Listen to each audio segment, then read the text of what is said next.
everyone, welcome back to my channel. Today I have a very fun video planned. I'm going to be sharing with you 3 of my favorite keto holiday recipes. I have 2 cookie recipes and 1 homemade eggnog recipe.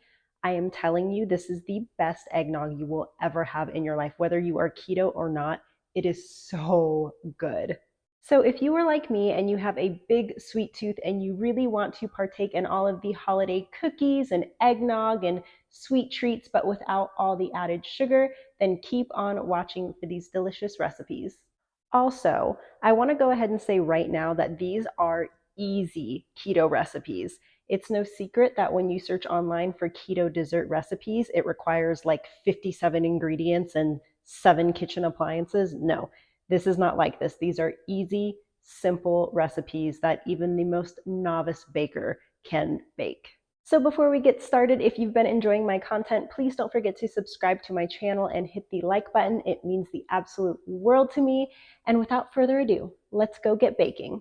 So the first recipe we're going to make is by far the easiest. It is the peanut butter cookie recipe, and it only takes 3 ingredients to make. I'm not kidding. And it's so good. This isn't like the keto recipes where it kind of sort of looks like what it's supposed to be, but it doesn't taste like it. No, this is so good. They taste like good peanut butter cookies. I will put the full recipe for each of these in the description below, so that way you have it there to reference easily. Also, do you like my Christmas hat? I was feeling extra festive. I just decorated for Christmas. I know it's really early, but I don't care. And just with the Christmas cookie recipe and the eggnog recipe, it just got me really in the holiday spirit. So I have my Christmas nails and my super bougie Santa hat because, you know, I had to have the tiara for added luxury because that is me. So all we need for this first recipe is 1 cup of peanut butter, 2/3 cup of a sugar substitute, and 1 egg. I like stevia and I also really like allulose. Those are really the only 2 sugar substitutes that I'll use, but you can use whatever you like best. So we are going to preheat the oven to 350 degrees, which I've already done. And then we have our 1 cup of peanut butter, 2/3 cup of sugar substitute, and 1 egg. And now we are just going to whisk it all together. So once you have mixed everything together, it should look like this. This is the dough. It will be a little bit gooier than like the traditional cookie dough you would just buy at the store, but that is okay. So I have a baking sheet here lined with wax paper, and then I have my dough. So now I'm just going to take a spoon and start putting the cookie dough on the pan. So I just grab about that much and I kind of like plop it on the pan. It doesn't have to look perfect because we are going to go back over it with a fork to make that crisscross effect.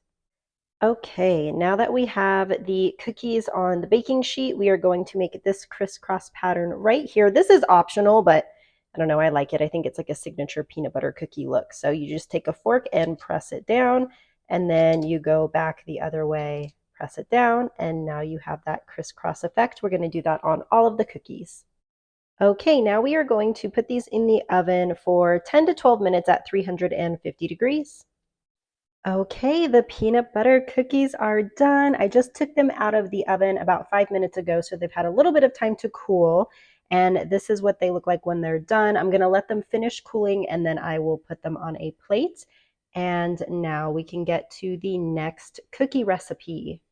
All right, the next recipe is a keto chocolate cookie with chocolate chips. For our chocolate cookie recipe, we are going to be using 1 cup of almond flour, half a cup of stevia, half a cup of Lily's chocolate chips. These are stevia sweetened chocolate chips, 3 tablespoons of unsweetened cacao powder, 1 egg, half a teaspoon of baking powder, and 4 tablespoons of softened butter.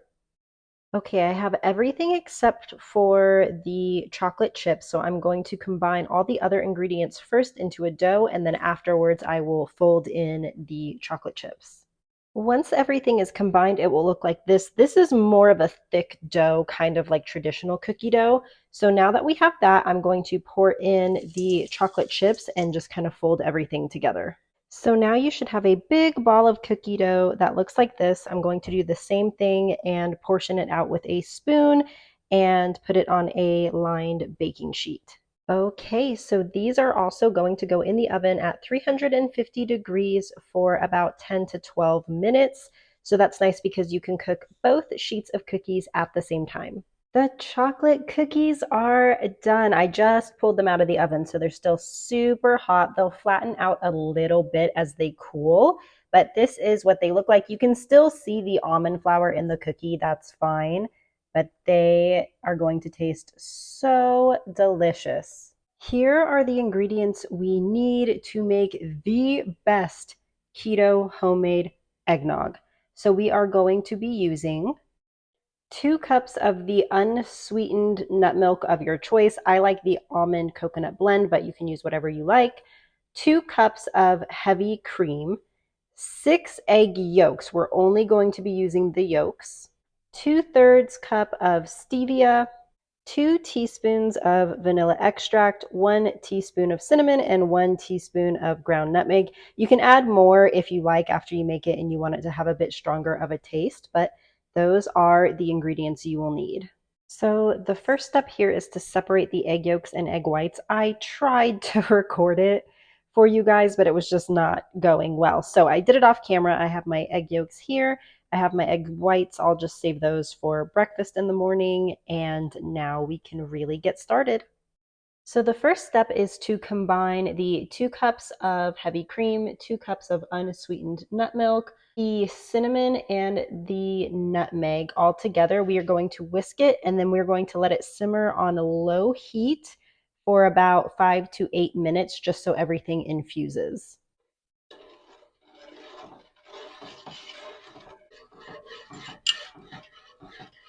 So while the liquid on the stove is infusing, I have actually transferred the egg yolks to a bigger bowl because we are going to whisk together the stevia and the egg yolks until it's all nice and fluffy. And then we will actually be adding the warm milk to the eggs in this bowl first before transferring them into the saucepan. So we're going to want to keep whisking the stevia and egg yolks until it is all nice and combined and you can't see any of the clumps of stevia like right here. We don't want any clumps. So when you're done, it should look like this. There's no clumps of sweetener left. It's all incorporated with the egg yolks. So now I'm going to turn the heat off on the cream and nut milk, just so that way it cools down a little bit. And then we are going to slowly add it to the egg mixture. Okay, so now the cream and the almond milk or whatever kind of unsweetened nut milk you use should look like this. You can see the cinnamon and nutmeg in there. So I turned off the heat because I don't want it to be too hot. We want it to be warm but not too hot, which is why I said do it on low heat, because now we are going to slowly pour the milk into our egg yolk mixture, little by little, stirring as we go, so that way we don't cook the egg yolks. Once everything's combined, then we will go ahead and pour the entire mixture back in the pot. We will cook it on a very low heat, the lowest your stove can go, for about 8 minutes, and put the vanilla extract in, and then it will be good to go in the fridge. Okay, I'm gonna try my best to get this on camera. I'm gonna have to get a different tripod or something. So we are going to slowly pour in the milk mixture and whisk as we go.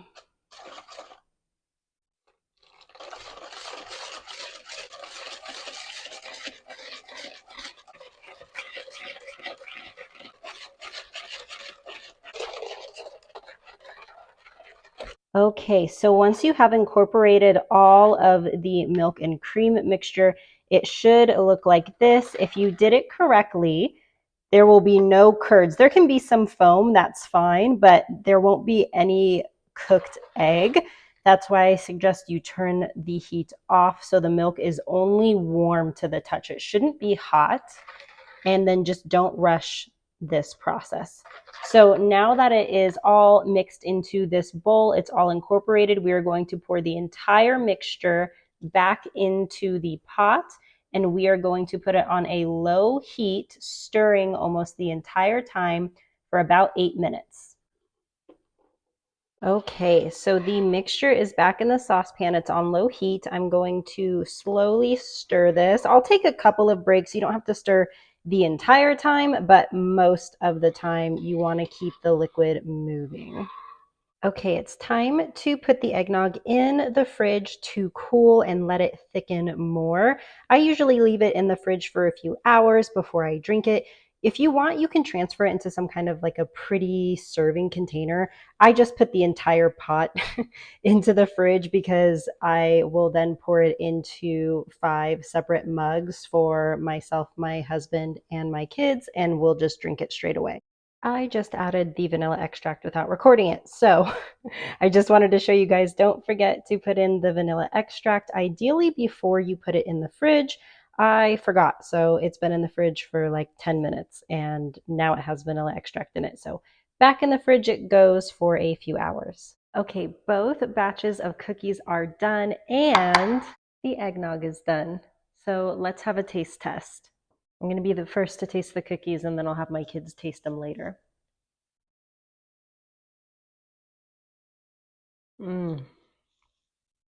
That is a good cookie. And I love peanut butter, so 10 out of 10. Okay, now let's try one of the chocolatey ones.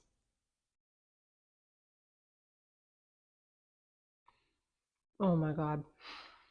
If you're a chocolate lover, you're going to love this one even more. It's not as sweet as the peanut butter one. It almost kind of tastes like a darker chocolate, but it's so delicious. Also 10 out of 10. And my favorite holiday drink, eggnog.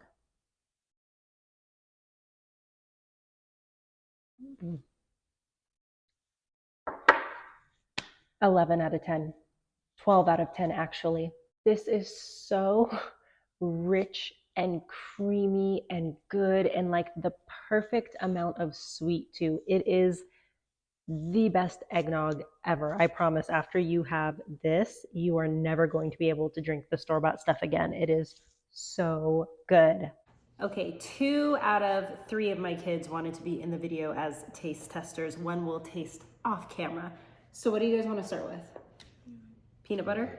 Peanut butter, okay. All right, from a scale of 1 to 10, what do you rate these cookies? 8. An 8? Okay. A 10. A 10? Yes. Nice. This guy's like a cookie critic too, so that's good. Okay, now the chocolatey ones. Okay, scale of 1 to 10. 10. 10? All right. A 7. A 7? Okay, okay. That's still pretty high numbers, they're pretty good. Okay, now we have to try the eggnog. I already drank my eggnog, so I don't get to participate. Good? Yeah? Scale of 1 to 10. 11. 11? Okay, scale of 1 to 10, homemade eggnog. A 10. A 10? Yes. Nice. Telling you guys, homemade eggnog is the best. Kid approved. Kid approved. Can I get more? Yes. Thank you so much for watching. If you try any of these recipes, please let me know what you think of them in the comments. I hope you have a fabulous holiday season, and I will see you in the next video. Bye.